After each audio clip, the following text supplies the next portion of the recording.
Hello.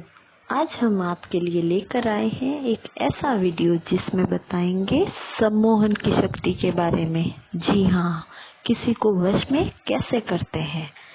क्या ये कोई ऐसी ही बात है या फिर वैज्ञानिक तथ्य है? एक सच्ची घटना पर आधारित कहानी, एक सच्चे व्यक्ति पर आधारित कहानी। तो देखिए और सुनिए पूरी कहानी। ये बिल्कुल सत्य घटना पर आधारित है। आप गूगल पर सर्च भी कर सकते हो। कास्पिरोवस्की का जन्म उक्राइन के एक साधारण परिवार में सन 1938 में हुआ था। वह बचपन से ही अत्यंत विलक्षण एवं तीव्र बुद्धि के थे। इसे ईश्वर का वरदान कहा जाए या भाग्य की बात कि वह जो कुछ भी कह देते थे वही हो जाता था।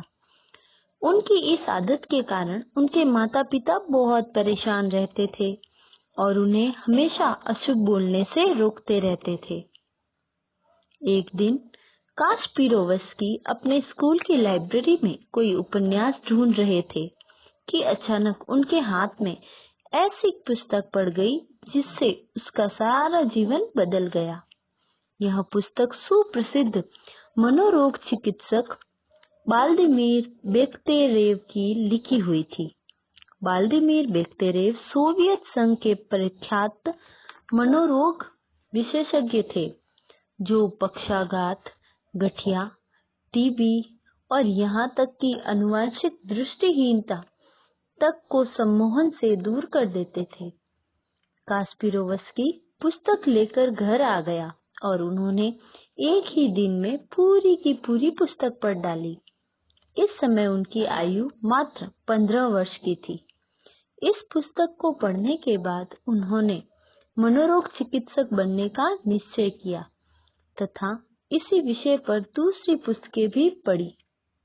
सफल मनोरोग चिकित्सक बनने के लिए सम्मोहन का ज्ञान आवश्यक था, अतः वह सम्मोहन का अभ्यास भी करने लगे। 10 वर्षों के निरंतर अध्ययन एवं कठोर अभ्यास के बाद उन्होंने सम्मोहन का ज्ञान प्राप्त करने में सफलता प्राप्त कर ली।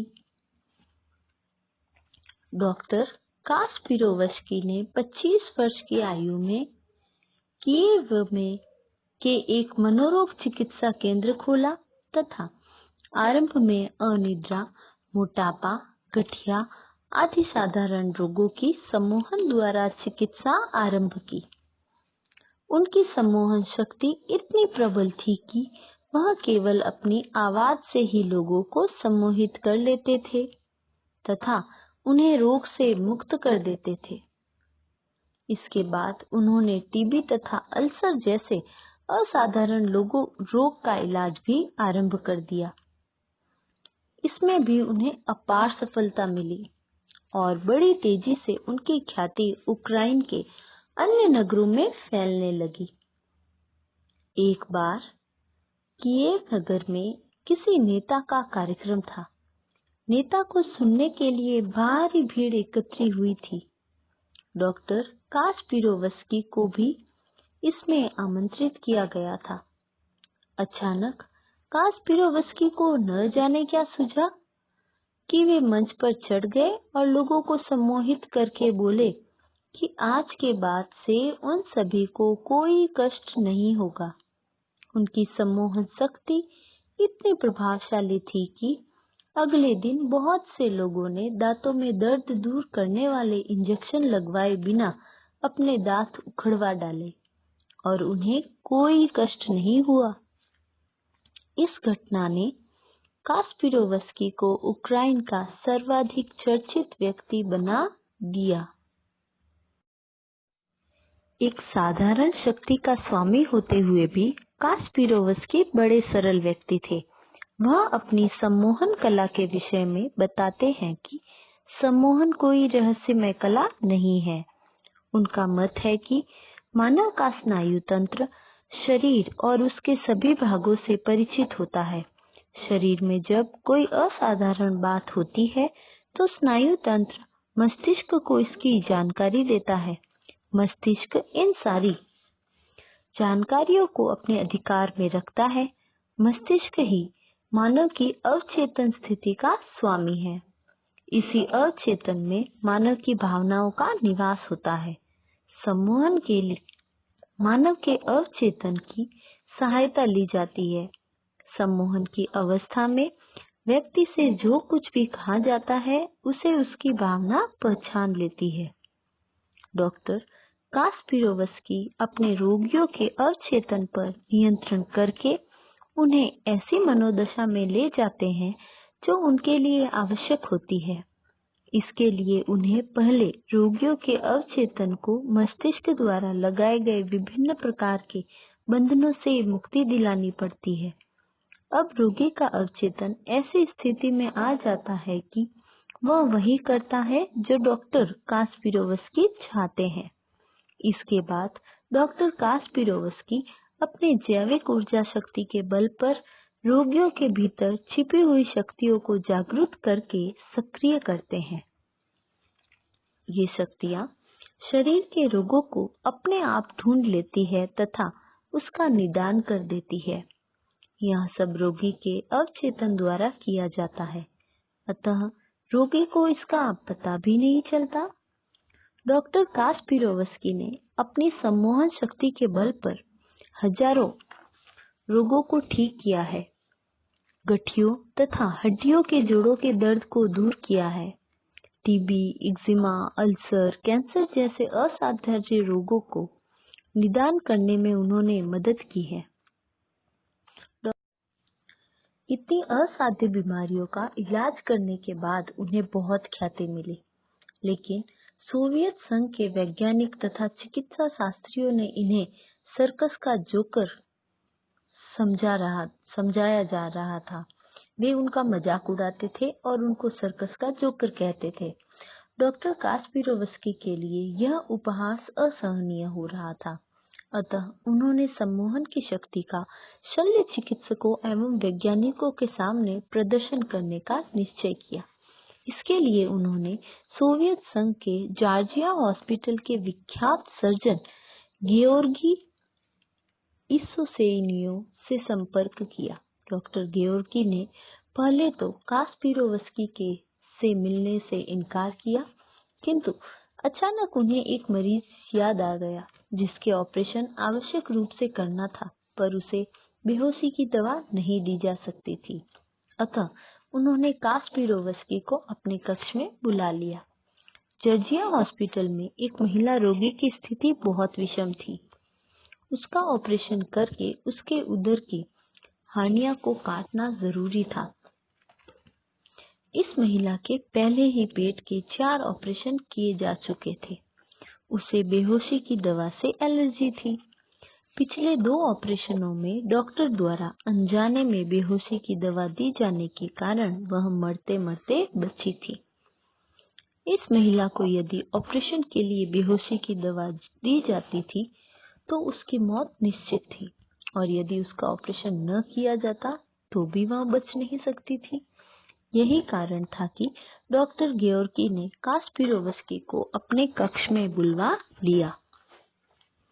डॉक्टर गेओर्गी ने कास्पिरोवस्की को महिला की पूरी स्थिति की जानकारी बताई और सम्मोहन की शक्ति की जानकारी ली। अंत में अगले दिन ही ऑपरेशन का निश्चय किया गया। डॉक्टर गेओर्गी ने प्रातः 6 बजे ऑपरेशन आरंभ किया। ऑपरेशन के 5 मिनट पूर्व महिला की ऑपरेशन टेबल के सामने एक रंगीन टेलीविजन रख दिया गया, जिसमें कास्पिरोवस्की दिखाई दे रहे थे।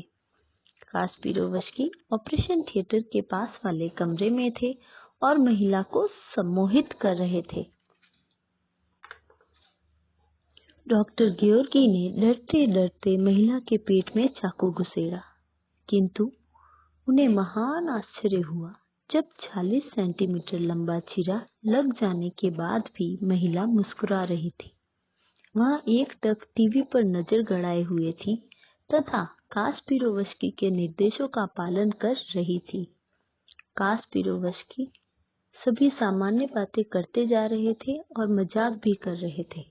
अचानक महिला का ब्लड प्रेशर तेजी से गिरने लगा।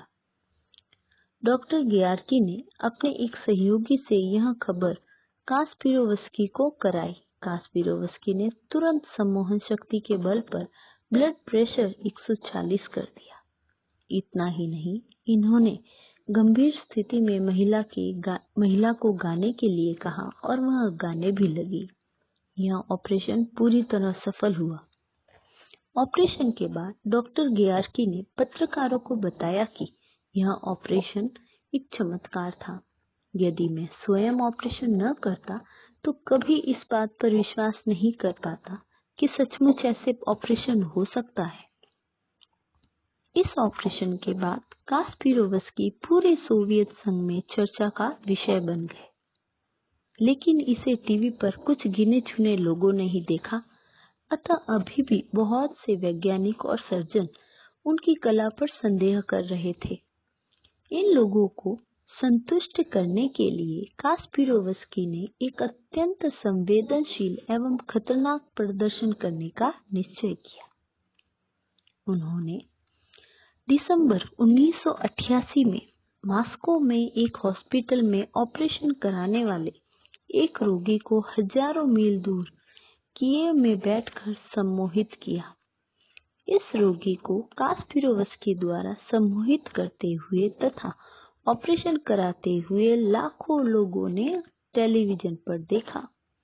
इसके बाद कुछ ही दिनों में कास्पिरोवस्की ने कीव में बैठे बैठे टेलीविजन पर ही तिब्लिसी अस्पताल के रोगियों को सम्मोहित किया।